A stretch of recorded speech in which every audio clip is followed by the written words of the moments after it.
Assalamualaikum warahmatullahi wabarakatuh. Bismillahirrahmanirrahim. Alhamdulillahilladzi 'allama bil qalam 'allamal insana ma lam ya'lam. Subhanaka la ilma lana illa ma 'allamtana innaka antal alimul hakim. Asyhadu an la ilaha illallah wahdahu la syarikalah wa asyhadu anna Muhammadan abduhu wa rasuluh. Allahumma shalli wa sallim wa barik ala sayyidina Muhammad wa ala ali sayyidina Muhammad. Amma ba'du. Sa'adatul kurama, para alim, para yai, para masyayikh, guru-guru kami, para pemirsa yang dirahmati Allah Subhanahu wa taala. Puji syukur kehadirat Allah Subhanahu wa taala, pada kesempatan kali ini kita masih diberikan nikmat taufik dan hidayahnya sehingga dapat berjumpa bulan Ramadan dalam keadaan sehat walafiat. Biqaulina alhamdulillahirabbil alamin. Salat serta salam semoga tetap tersanjung ke hari baginda Nabi Muhammad SAW. Semoga kita diakui sebagai umatnya baik di dunia maupun di akhirat nanti. Hadirin para pemirsa yang berbahagia, dalam sebuah hadis Nabi disebutkan bahwa ada 4 perkara yang besok di hari pembalasan, di hari akhir nanti akan dimintai pertanggungjawaban oleh Allah Subhanahu wa taala. 4 hal itu yaitu yang pertama tentang umur, yang kedua tentang jasad, yang ketiga tentang ilmu, dan yang keempat tentang harta. Perihal yang keempat tentang harta, Allah akan bertanya kepada kita bahwa dari mana harta yang kita miliki kita dapatkan dan kemana harta yang kita miliki itu kita infakkan.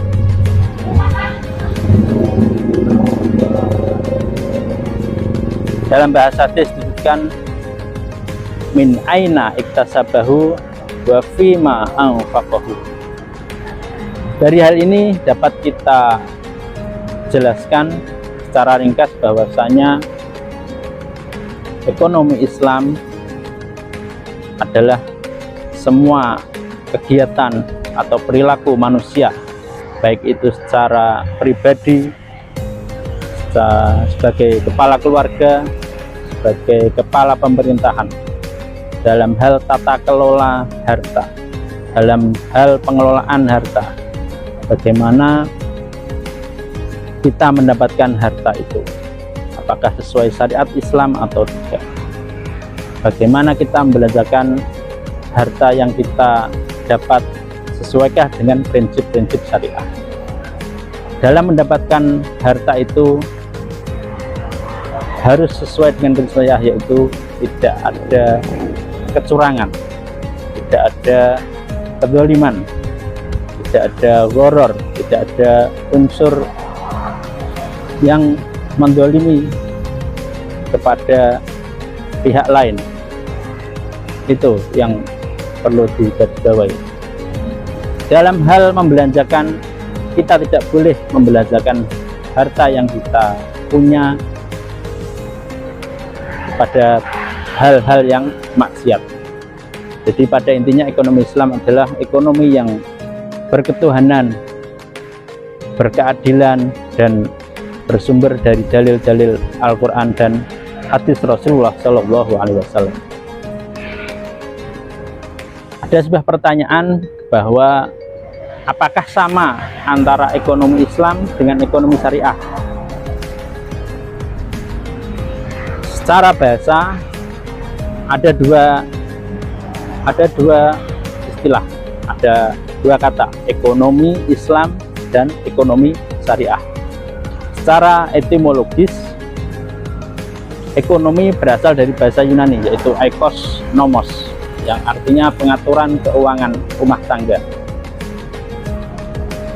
Bisa ditarik ke segmen yang lebih besar, yaitu pengaturan keuangan organisasi, industri, perusahaan, rumah tangga, pemerintah daerah, maupun pengaturan keuangan sebuah negara. Sedangkan Islam, kata Islam sendiri memiliki 3 unsur ya. Kata Islam mengandung 3 unsur, yaitu akidah, syariah, dan akhlak. Akidah yaitu tauhid, pondasi kita sebagai makhluk Allah di bumi ini, bahwasanya segala kekuasaan di dunia ini adalah milik Allah semata. Ketika kita bersyahadat asyhadu alla ilaha illallah wa asyhadu anna muhammadar rasulullah, bahwasanya itu adalah makna dari tauhid. Tauhid dibagi menjadi 3, yaitu tauhid rububiyah, tauhid asma wa sifat, dan tauhid ilahiyah. Dalam Al-Quran juga disebutkan surat Al-Ikhlas ayat pertama, a'udzubillahi minasyaitonirrajim, qul huwallahu ahad. Katakanlah bahwa Allah itu satu, Allah itu esa. Unsur yang kedua yaitu syariah. Syariah adalah ajaran-ajaran dari Allah SWT yang diturunkan kepada Nabi Muhammad SAW. Dalam memahami syariah, kita butuh yang namanya ilmu fikih. Fikih secara bahasa adalah faham. Al-fikhu al-fahmu, fakih tu fahim tu. Ada fikih dibagi 4, yaitu fikih ibadah, yaitu hukum asal dari ibadah adalah at-tahrimu. Al-aslu fil ibadah at-tahrimu illa madallat dalil ala ibahatiha. Semua jenis ibadah itu dilarang kecuali ada yang memerintahkan, kecuali diperbolehkan. Misal saking sregepnya seseorang, orang melaksanakan sholat 50 waktu, sebab zaman dulu sholat itu 50 waktu, itu dilarang karena tidak ada dalil yang memerintahkan untuk sholat 5 waktu. Contoh lagi, sholat subuh. Sholat subuh, saking semangatnya pagi-pagi sholat subuh 4 rakaat, bukan 2 rakaat, itu juga dilarang. Fikih yang kedua yaitu fikih muamalah. Hukum dasar dari muamalah adalah boleh. Al-aslu fil muamalati al-ibahah illa ma dallat dalilu ala tahrimiha. Semua akad, semua transaksi, semua muamalah itu diperbolehkan kecuali ada dalil yang melarangnya. Sebuah contoh, makan lontong, makan bakso, makan pecel campur lodeh, naik motor, naik mobil, naik pesawat, semua diperbolehkan, apapun diperbolehkan sampai ada dalil yang melarangnya. Termasuk dimensi muamalah ini politik, sosial, budaya, ekonomi, yang menjadi kajian kita tentang ekonomi syariah pada kali ini. Dimensi yang ketiga, munakahat dan jinayat. Munakahat tentang nikah dan jinayat tentang pidana, kita bahas di lain kesempatan. Unsur Islam yang ketiga yaitu tentang akhlak. Akhlak adalah kebaikan, kemaslahatan. Dalam penjelasan lebih spesifik yaitu nilai kemanusiaan yang bersumber dari kemanusiaan, yang bersumber dari keimanan dan keibadah. Nilai keimanan, nilai kemuliaan yang bersumber dari keimanan dan ibadah kita kepada Allah Subhanahu wa Ta'ala. Akhlak beda dengan adab. Orang yang beradab belum tentu berakhlak. Kalau orang berakhlak sudah tentu beradab.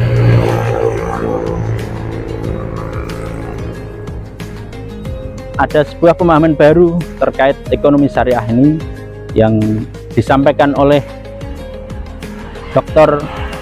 Syafi Antonio terkait ekonomi syariah. Beliau adalah pakar ekonomi syariah. Dengan mudahnya disampaikan, ekonomi syariah tidak hanya perbankan syariah, asuransi syariah, pasar modal syariah.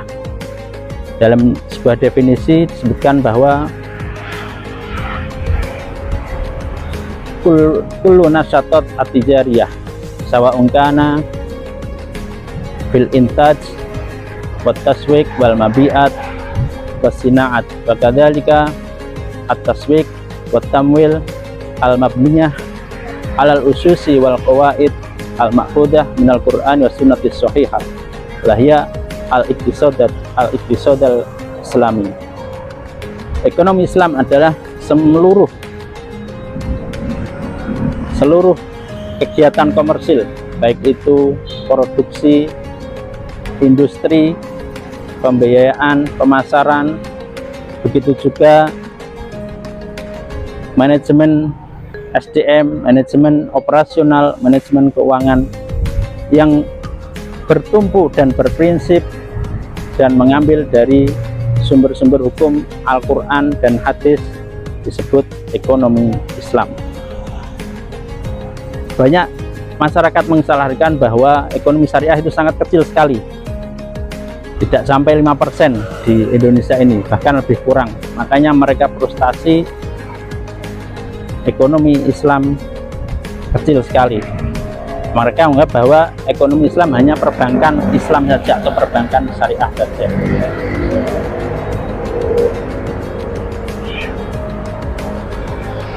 Dalam pemahaman baru yang termasuk ekonomi syariah di bidang kimia, logam, perdagangan, pertanian, furnitur, fashion, kuliner, peternakan, dan banyak sekali di Indonesia ini, semua industri bahkan di dunia ketika berprinsip dengan syariah menjadi juga ekonomi syariah. Kapasitas memang beda, kadang kapasitas dan kontennya dari satu perusahaan berbeda dengan perusahaan lain, dari pabrik satu, dari industri satu ke industri lain. Namun asalkan perusahaan itu atau industri itu berprinsip syariah, mulai dari perangkat industrinya, pendukungnya, tidak ada yang haram, bahan-bahan bakunya tidak ada yang haram, sistem penggantinya tidak menzalimi, sistem permodalannya dan pemasarannya asal sesuai dengan prinsip syariah, itu termasuk juga ekonomi syariah. Di Indonesia ini pendapatan dari sebuah negara ketika dikeluarkan, misalkan dari makanan-makanan yang haram, minuman-minuman yang haram, hotel, bisnis hotel yang remang-remang, perbankan konvensional, asuransi konvensional, simpan pinjam koperasi yang konvensional kita keluarkan, insya Allah ekonomi di Indonesia ini hampir lebih dari 80% memenuhi kriteria sesuai dengan syariah.